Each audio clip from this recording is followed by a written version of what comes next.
Have you ever heard of a man who predicted the rise and fall of an entire empire centuries before it even began? A scholar whose words were so profound they were considered both divine revelations and dangerous heresies. Today, we read diving into the life of one of history's most enigmatic and influential figures, Muhammed ibn Arabî, known as Sheikh al-Akbar, the greatest master. His story is a mesmerizing blend of spiritual journeys, astonishing miracles, and prophecies that seem to defy time itself. Born in 1165 in Andalusia, the heart of Islamic Spain, Ibn Arabî came from a noble and pious family. His father was a respected scholar of the Quran and Hadith, and his mother was a descendant of the Ansar, the original helpers of Prophet Muhammad in Medina. From a young age, it was clear that he was no ordinary child. He spent his youth in periods of deep spiritual seclusion and ascetic practices, seeking knowledge not just from books, but directly from the divine. This intense spiritual discipline led him to profound discoveries and a state of divine awareness that would shape the rest of his life. His formal education began with the study of Hadith, the sayings and traditions of the Prophet. But his thirst for knowledge was insatiable.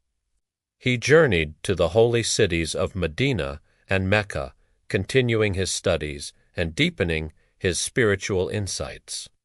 It was in Mecca that he began his magnum opus, a colossal work that would take him 23 years to complete, Al-Futuhat al-Makkiyah, or the Meccan Revelations. This massive encyclopedia of Islamic mysticism, theology, and philosophy is staggering in its scope.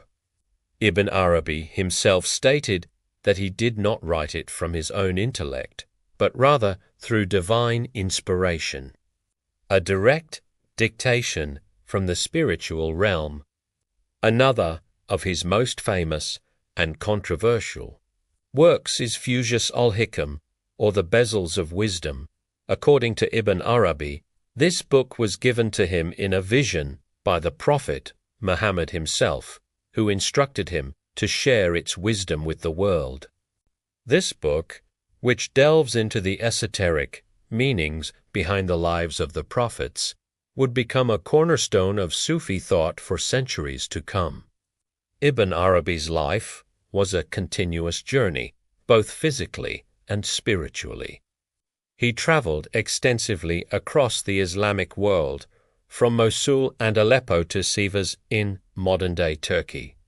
He even spent time in Malatya and Konya, where he became a respected advisor to the Seljuk sultans, offering them guidance from his vast well of wisdom.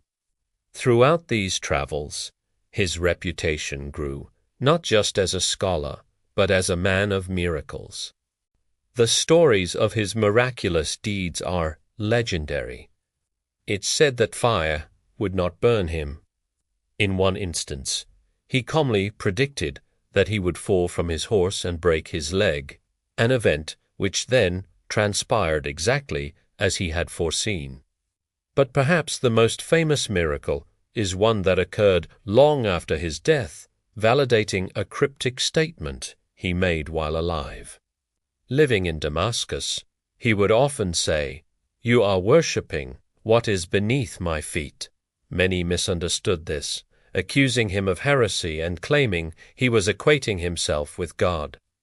The great scholar was buried, and for centuries his tomb remained relatively obscure. Then in the 16th Sultan, Yavuz Sultan Selim, Damascus. This conquest fulfilled a prophecy Ibn Arabî had made. When the sin enters the shin, Muhammad's tomb and purpose will be understood.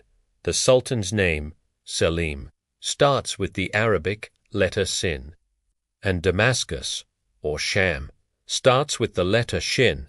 Following this prophecy, Sultan Selim ordered an investigation into Ibn Arabî's life and his mysterious statement. Remembering the words you are worshipping, what is beneath my feet, they excavated the ground below his tomb. There, they discovered a hidden treasure of gold. It turned out that Ibn Arabi knew of this buried treasure and was cryptically criticizing the people of his time for their love of wealth and materialism. Vindicated, Sultan Selim ordered a magnificent shrine and mosque to be built over his tomb, a site that remains a place of reverence to this day. This brings us to one of the most mind-boggling aspects of Ibn Arabi's legacy, his prophecies about the Ottoman Empire. In a work titled Shajarat al-Numaniyya fi Dawlat al-Uthmaniyya, the Blessed Tree Concerning the Ottoman State, written long before Asman I was even born, Ibn Arabi seemingly laid out the entire future of the Ottoman dynasty. He detailed the lineage of its sultans and described their key actions and reigns with uncanny accuracy. He is said to have foreseen Yavuz Sultan Selim's conquest of Egypt and his bringing of the caliphate to the Ottoman house. He predicted that Sultan Abdulaziz would be martyred in a military coup. He foretold Sultan Abdulhamid II's firm stance against the sale of Palestinian land to Jewish settlers, a pivotal moment in modern history. And tragically, he even saw the end of the empire, describing the reign of the last Sultan, Vahideddin, and the eventual fall of the Ottoman state. His prophetic vision wasn't limited to politics. Ibn Arabi also described future technologies that would have been unimaginable in the 13th century. He spoke of messages being sent instantaneously across vast distances, a clear description of what we now know as the telegraph or even the Internet. He also spoke of a great period of tribulation that would follow the collapse of the Ottoman Empire, a time of great upheaval before the eventual appearance of the awaited figure, Imam Mahdi. Given these incredible insights, it's no wonder that many have hailed him as a unique and divinely guided figure. Bedi, zaman seit Nursi prominent ever miracle of the Islamic world. However, his teachings have not been without controversy. At the heart of the debate is his central concept of what it al-wujud, or the unity of existence, in simple terms. This doctrine posits that there is no true existence except God. Everything in creation is a manifestation, a reflection of the one divine reality. While this is a profound, mystical concept, some of its interpretations can be problematic. Critics argued that some of Ibn Arabi's expressions on this topic seem to blur the line between the Creator, en créat, appearing to contradict the orthodox Islamic belief in a transcendent God distinct from his creation. This led to accusations of pantheism and heresy. Many scholars of the al-Sunnah, the mainstream Islamic tradition, cautioned against his works. They acknowledged his high spiritual station, but warned that his writings were not for the untrained mind. They believed that without a deep understanding of mystical language and a firm grounding in Islamic theology, reading his books could lead to confusion and even deviation from faith. The concept of Wahdat al-Wujud was seen as a perilous and exclusive path, comprehensible only to those who had reached the highest levels of spiritual insight. In fact, the potential for misunderstanding was considered so great that some Ottoman sultans, despite the dynasty's general reverence for Ibn Arabi, actually forbade the public reading and circulation of his more esoteric books. This paradox is central to understanding Ibn Arabi. He was a man whose intellect and spiritual vision were so vast that his words could be interpreted as both the pinnacle of divine wisdom and a dangerous departure from orthodoxy. His legacy is a testament to the complex, multi-layered nature of Islamic thought, where the literal and the metaphorical, the exoteric and the esoteric coexist. Muhyiddin ibn Arabi passed away in Damascus in the year 1240, leaving behind a body of work estimated to be over 350 books and treatises.